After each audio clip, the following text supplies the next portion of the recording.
talk about all the games happened on March 15th, Tuesday. Only 4 games. The first game is the Grizzlies beat the Indiana Pacers. Another blowout, 135-102.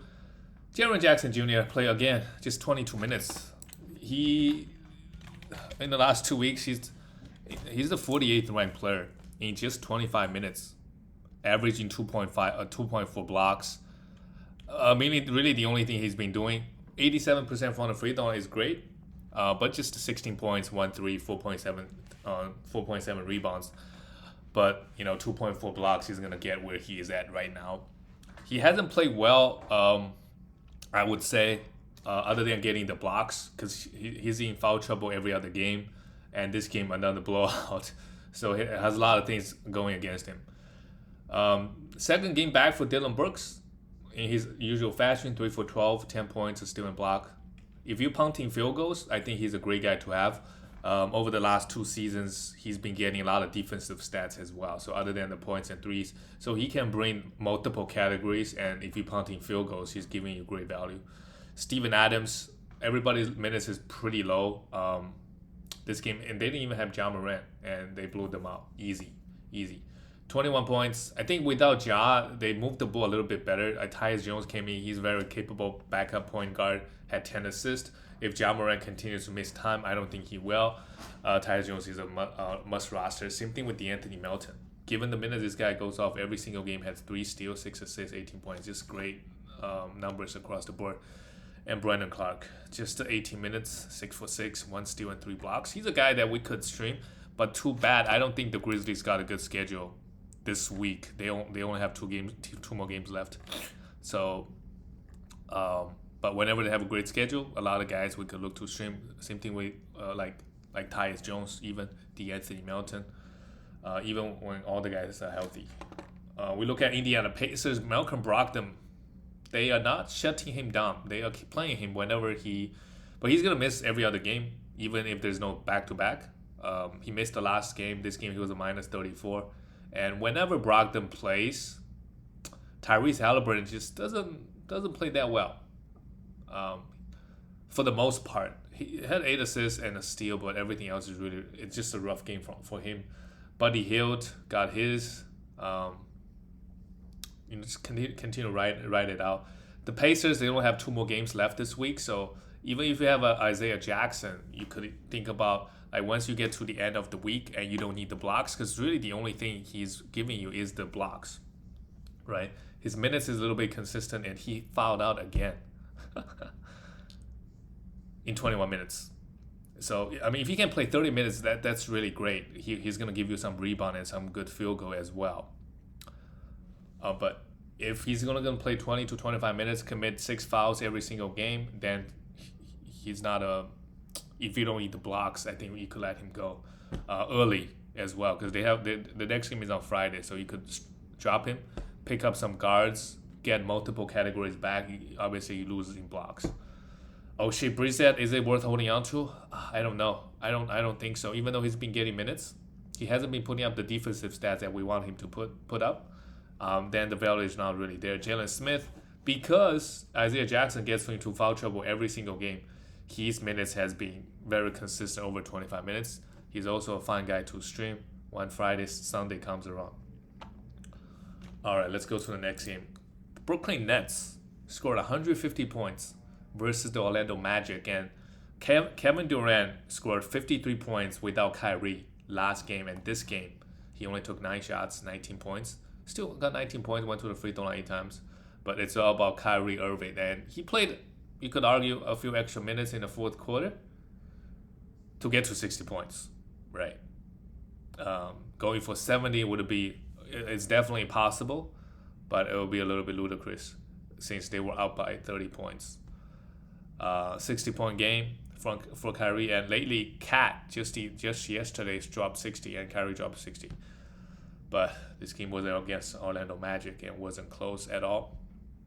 But really good stuff. And we see what Kyrie is capable of in fantasy and in real life too, offensively. But too bad they have 3 home games coming up. So you could bet on KD to score 30 points in all of those games without Kyrie. Bruce Brown continues to play super well. We gotta have him, and with Kyrie out for the next few games, we could turn to Dragic. They do have a back-to-back. I think they have a back-to-back tonight. Yeah, against Dallas at home, and the next game is against Portland. So Goran Dragic might have a good game versus those teams. So Bruce Brown, we could pick him up. Andre Drummond played just 18 minutes, had 4 fouls. So Nicholas Claxton come in and played 24 minutes, had a double-double. We could also potentially look to stream him for some blocks, rebounds, and field goal. For the Magic, Franz Wagner had 16 points, sure. But to me, it's just very mediocre numbers. 4 for 4 from the free throw line is great. But another guy that, hey, if you need some big man stats, sure, go ahead and drop him. Wendell Carter Jr. continues to play well. Wendell has had a really good second half, I would say. He struggled early in the season. Well, the last 2 were 84th ranked player, but just very consistent putting up numbers, averaging 18 points and 11 rebounds. Those are very good. And 1 block even. But 73% from the free throw line is an issue, and 0.2 steals is very, very low as well. Mo Bamba, that's what's going to happen. We got to continue to hold on to him. He had 5 fouls in 16 minutes versus the Brooklyn Nets. So, yeah, he'll bounce back from this. And with him in foul trouble, Okiki obviously gets a boost. But don't expect this to happen every single game. I think for the most part, Mo Bamba is going to get 30 minutes, and Okiki gets maybe around 20 minutes a night. RJ Hampton starting in place of Jalen Suggs. I don't think he has that much of an upside. Cole Anthony, another okay game, but 6 for 9 from the free throw line is really killing you. Markelle Fultz minutes remain under 20. So really now these guys, we are too interested in those Magic guys right now as we get to the end of the season. The next game is the Detroit Pistons. Lost to the Miami Heat by just 7 points, and the Detroit Pistons has, they've been balling in the last couple of weeks, ever since the All-Star break. I think the first game they beat the Cleveland Cavaliers. First game back out of All-Star break. Obviously, they didn't have Darius Garland that game. But they've been covering their spread pretty good. Only lost by 7 here. And this week's schedule, the way it turns out, is that Pistons actually have the best schedule because even though they only have 3 games, but it's on Tuesday, Thursday, like all the low volume days. I think Thursday we only have 1 game. Is the Orlando Magic versus them. So if Isaiah Stewart is out on the waiver wire, we should go pick him up. Marvin Bagley, both guys had 5 fouls, but who knows, they could split the minutes. Same thing with Isaiah Livers. Thursday, if you have obviously you don't have anybody playing for the, most likely you could have him. And you probably should stream them yesterday. Now it's, you got 1 fewer games. But, these 3 guys, we could look to potentially stream. If you need assist, you could turn to Corey Joseph or Killian Hayes. Killian Hayes came back from his injury and played 30 minutes, had 8 assists and a steal. That's pretty good. And he also had 6 personal fouls. So all the guys, they committed 30 fouls, Detroit, as a team. Jeremy Grant had a very okay game because Kate didn't play. He had an extra usage boost. And that's what he was doing beginning of the season without Kate. Now that Kate is back, don't expect him to do this very often. It's a debate. Struggle with his shot again, but that's not new. Forced his way into 13 points. We look at the Miami Heat. Would you know it? Jimmy Butler had another ankle issue. My God. How many games did Jimmy Butler play this year? That is a good question. And in the last 2 weeks, this game included, he's just the 109th ranked player. But even before this game, he wasn't great. I think, at some point in the season, he hurt his ankle, he hurt his shoulder, he rushed back, and then just got hurt again. So even when he does come back, I don't expect him to really be a top 10 player, to be honest. And I think he's gonna miss at least 1 game. I think ankle issues usually should be a week, so that really sucks. And next season, right? We know how good he could be. Top 5, top 7, top 8, but he just gets hurt way too often. So not a guy we want to take early in the second, late second, sure. But it's been disappointing with Jimmy Butler. We know how good he could be.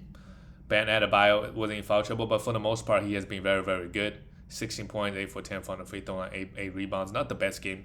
Consider they played Detroit Pistons. Duncan Robinson hit 2 threes, that's it. And Kyle Lowry, my God. 4 assists, and like I said, if you got Kyle Lowry on your team, you don't need the assist.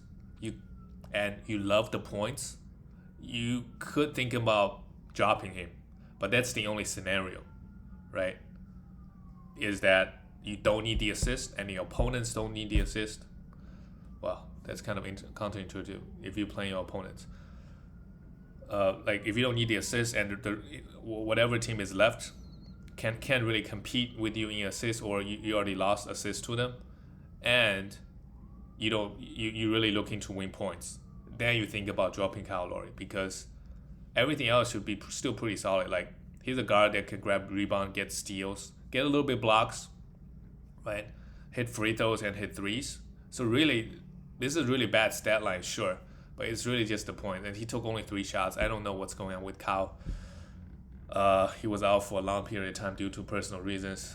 But yeah, this is obviously not good. But I would still hold on to Kyle Lowry unless this week you're trying to win points. But next game, he could very well bounce back, have you 13, 14 points.